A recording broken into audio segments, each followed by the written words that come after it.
por ejemplo, del 10 de enero, que bueno, se dice, las cosas no se solventan con una fecha. ¿Cuáles son esas expectativas que usted ve que tiene el ciudadano y qué también es ese mensaje que se le puede dar ante esa dinámica de la gente que se pregunta en la calle qué pasará, qué va a pasar, qué sigue después, qué viene para este próximo año? Sí, bueno, a mí me duele mucho porque siento que los comunes, las personas que no está, digamos, vinculada a la política, que no tiene el oficio político, que es un oficio como el de zapatero, pues tú no sabes cómo se hace un zapato, pero te pones el zapato toda la mañana. Pero no, eso requiere un oficio. Entonces, los ciudadanos se dejan a veces ilusionar por discursos que son como hechicería, como juegos de prestidigitación, trucos de mago. Por supuesto, si tú estás en un desierto y tienes un sol arriba terrible y estás muerto de sed y no ves para los lados nada y de pronto ves allá en el fondo un pequeño oasis, pues sales corriendo para el oasis, aunque sea un espejismo. Entonces, este truco de colocar espejismos y un espejismo tras otro. Entonces, cuando llegas ahí, no, el espejismo no está aquí, pero míralo, está más allá. Entonces, no, es que el oasis quedaba más lejos. Entonces, hay que seguir corriendo para el otro espejismo. Entonces, esta idea de espejismo tras espejismo lo que hace es producir un enorme desencanto en la población, que es lo que uno percibe, ¿no? Los ciudadanos lo que quieren al final de cuentas es ocuparse de su vida, de criar a sus hijos, de tener suficiente dinero. De que se solvente sus dificultades económicas. Exactamente. Entonces, más que eso, más que una fecha, es decir, ¿cómo recuperamos la economía del país? Bueno, lo primero que hay que hacer es levantar las sanciones, porque lamentablemente ninguna política, ni porque Delcy diga que quiere privatizar 300 empresas, es muy difícil que vengan 300 grandes empresarios, en particular de Occidente, que son los que están más cerca de nosotros, ¿no? No de China, ni de Rusia, de Europa y de Estados Unidos, que vengan si hay unas sanciones, nada más. Claro, y y que no menos. saben tampoco qué pueda pasar luego, porque si o sea, hay medidas y ya hay condicionantes para quienes tienen esas relaciones comerciales con venezolanos. Exactamente. Entonces si no hay un acuerdo, si no hay un acuerdo político en Venezuela, si yo lo digo no como gobierno ni como oposición, sino como ciudadano, es decir, si gobierno y oposición no son capaces de buscar un momento de paz y sentarse y decir, bueno, señores, vamos a ponernos de acuerdo, a ver si sacamos al país adelante, vamos a crear un gobierno de unidad nacional, hay tantas formas, presidente y vicepresidente, se ha hecho en otros países, se han buscado acuerdos de otros países. En Polonia, cuando se salió del comunismo, los que venían a sustituir a los comunistas no le dijeron, váyanse para su casa y tienes un salvoconducto para que te vayas del país. No, cogobernaron con ellos. El presidente siguió siendo durante 2 años Jaruzelski, general comunista, y era jefe de Estado y jefe de las Fuerzas Armadas. Y el ministro de Interior era comunista. Y los demócratas tenían el primer ministro, pero los comunistas tenían el viceprimer ministro. Y se hizo un gobierno de unidad nacional durante 2 años para tratar de sacar a Polonia de los problemas en que estaba.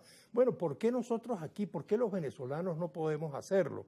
Nosotros tuvimos en nuestra historia 2 momentos de unidad, que fueron la unidad que logramos en la independencia, para poder lograr la independencia, que se expresa en la alianza entre Bolívar y Páez, aristócrata de Caracas y plebeyo de los Llanos, y se unieron, y nos unimos después con Nueva Granada, con Santander, y logramos una gran unidad latinoamericana para lograr la independencia.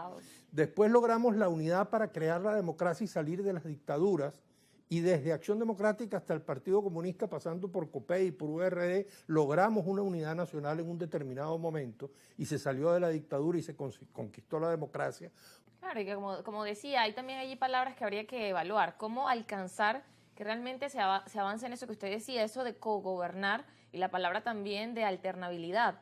¿Cómo avanzar en eso y cómo avanzar en esos procesos de entendimiento? Porque como decimos, ambos lados están cada quien en su esquina y ninguno piensa dar un paso, o por lo menos eso no lo hemos visto. Sí, es lo que llaman los expertos del juego suma cero.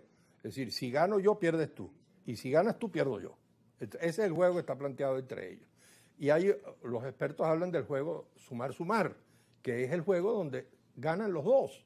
Entonces, cuando se logra construir un consenso, en España, para salir de un régimen fascista como era el franquismo, que convirtió a España en el segundo país del mundo después de Camboya con la locura del Khmer Rojo de los comunistas. España es el segundo país del mundo con más fosas comunes. Eso la gente quizás no lo sabe. España es el segundo país del mundo que tiene más fosas comunes después de la guerra civil y después de la mortandad posterior a la guerra civil y los fusilamientos del franquismo. Bueno, y ellos fueron capaces de construir un acuerdo entre la derecha y la izquierda. Uno los ve en la televisión peleando, pero hay un acuerdo mínimo, porque eso no significa que tú no tengas diferencias, eso no significa que tú no tengas divergencias. Ahora, en una situación de tanta complejidad como la venezolana, es bueno poner al lado por un rato las diferencias.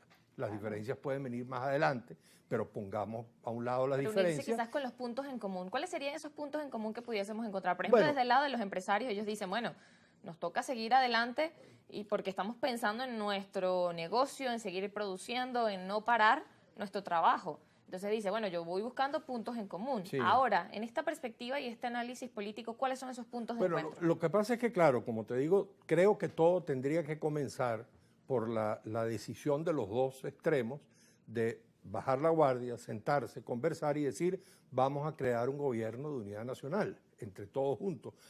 Más allá de cualquier circunstancia política que pueda ser ingrata para unos, más ingrata para unos que para otros, poner al lado las diferencias por un momento, perdonar, olvidar el pasado, mirar hacia el futuro y decir, bueno, vamos a constituir un gobierno de unidad nacional. Ese gobierno de unidad nacional, lo primero que tiene que hacer es ponerse a tono con la Constitución. Entonces, los tres poderes públicos, el poder judicial, el poder ciudadano y el poder electoral, que se supone que son absolutamente independientes, hay que constitucionalizar los poderes, hay que dejar de poner la administración pública al servicio de un partido, que eso es lo que hace fomentar la corrupción.